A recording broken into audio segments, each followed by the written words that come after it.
Priorité opératoire avec les rappels de sixième. Commençons par un rappel des règles vues en sixième. Dans une expression avec que des additions et des soustractions, je vais faire mes calculs dans l'ordre de la lecture. Par exemple, si A est égal à 24 moins 12 plus 10, comme je lis 24 moins 12 en premier, c'est le calcul que je vais faire en premier.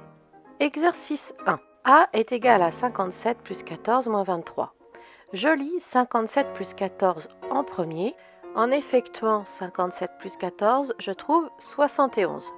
Donc, le 57 plus 14 est remplacé par son résultat qui est 71 et le moins 23 que je n'ai pas utilisé est renoté obligatoirement sur la deuxième ligne. Maintenant, je calcule 71 moins 23, ça me donne 48. B est égal à 65 moins 17 plus 42.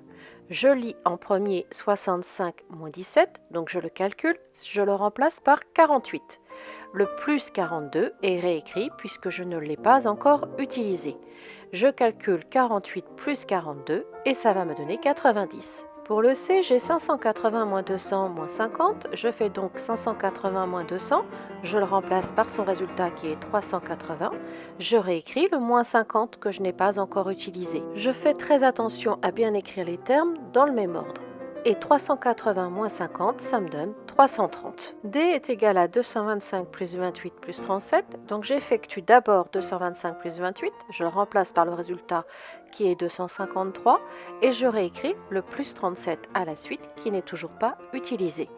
Puis je termine mon calcul et je trouve D égale 290. Quand une expression n'a que des multiplications et des divisions, je vais procéder de la même façon dans l'ordre de lecture. Par exemple, si B est égal à 15 fois 2 divisé par 3, comme je lis en premier le 15 fois 2, je le calcule en premier, ce qui me donne 30, et je fais ma division par 3 à la fin. Exercice 2, l'expression A est égale à 15 fois 20 divisé par 30. Je lis le 15 fois 20 en premier. C'est donc cela que je vais calculer. 15 fois 20 me fait 300, donc je le remplace par 300. Et j'écris le divisé par 30 qui me reste à faire. J'effectue 300 divisé par 30, ça me donne 10. A est égal à 10. Pour B, j'ai 20 divisé par 8 fois 3. 20 divisé par 8, c'est l'opération que je lis en premier, donc c'est celle que je vais faire en tout premier.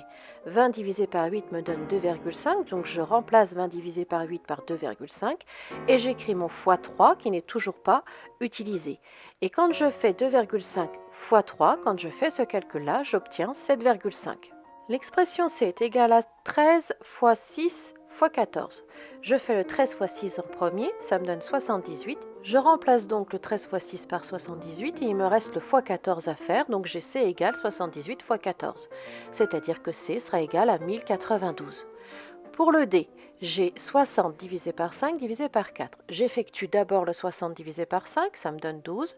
Il me reste ma division par 4 à faire, ça me donne donc D égale 3. J'attire votre attention sur les rédactions des exercices 1 et 2. Vous remarquerez que j'ai fait une rédaction en colonne en réécrivant à chaque fois la lettre au début de chaque expression et en écrivant sur la deuxième ligne l'opération qui n'a toujours pas été utilisée. Quand les opérations sont mélangées, je fais en premier les multiplications et les divisions. Par exemple, pour A égale 4 fois 6 plus 3, je dois faire la multiplication avant l'addition. Comme l'ordre de lecture me donne la multiplication en premier, peu d'élèves se trompent dans ce calcul. A va être égal à 24 plus 3. Je n'oublie pas de réécrire le plus 3 que je n'ai pas encore utilisé. Il faut bien l'écrire sur la deuxième ligne, après avoir remplacé le 4 fois 6 par 24. Exercice 3. Donc A est égal à 4 fois 6 plus 3. Comme la multiplication est prioritaire, je fais le 4 fois 6 avant de m'occuper de l'addition. 4 fois 6, je le remplace par 24. Et le plus 3, je le réécris bien à la suite du résultat de la multiplication.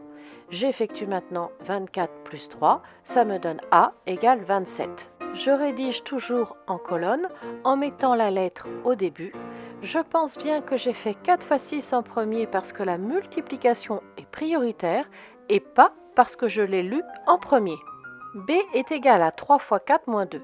3 fois 4, c'est la multiplication, c'est prioritaire. J'effectue donc le 3 fois 4.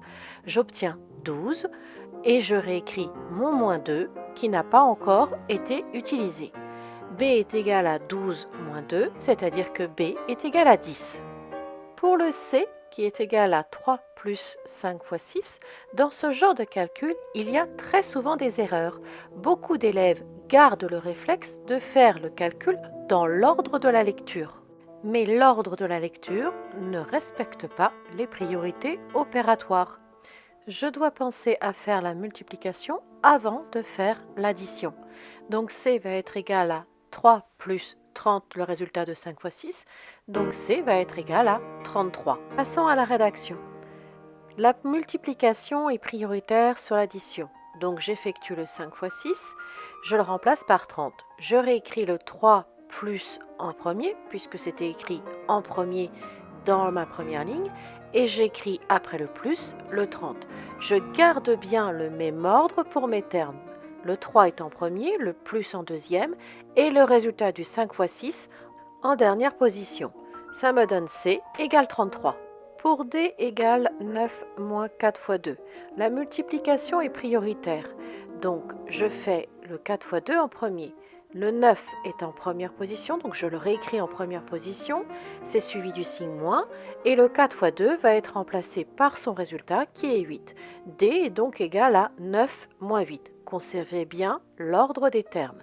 Ça me donne D égale 1. Dans ce calcul, beaucoup d'élèves écrivent sur la deuxième ligne D égale 8 moins 9, car ils écrivent en premier le résultat de la première opération faite. Mais écrire D égale 9 moins 8 ou D égale 8 moins 9 n'est pas la même chose. Il faut donc bien garder le même ordre d'écriture. L'ordre des calculs est décidé par l'énoncé et pas par la première opération faite. Pour le E, j'ai ma multiplication de prioritaire, donc E va être égal à 7 plus 28, le résultat de 7 fois 4, donc E va être égal à 35.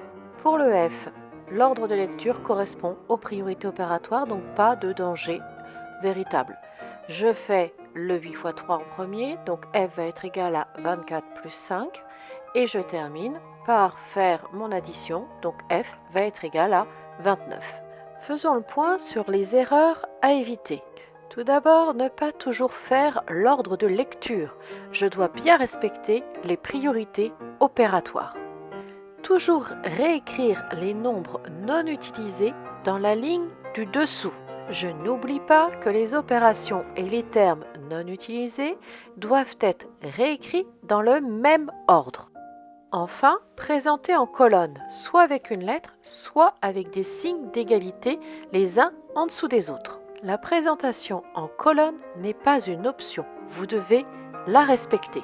Pour une rédaction sans lettres, voici un exemple. Vous commencez par réécrire votre énoncé, vous mettez le symbole égal et vous commencez votre calcul en respectant les règles de priorité opératoire. Puis, les calculs qui suivent sont écrits les uns en dessous des autres en mettant bien les signes d'égalité les uns en dessous des autres. Les exigences de rédaction sont autant à respecter que les règles de calcul.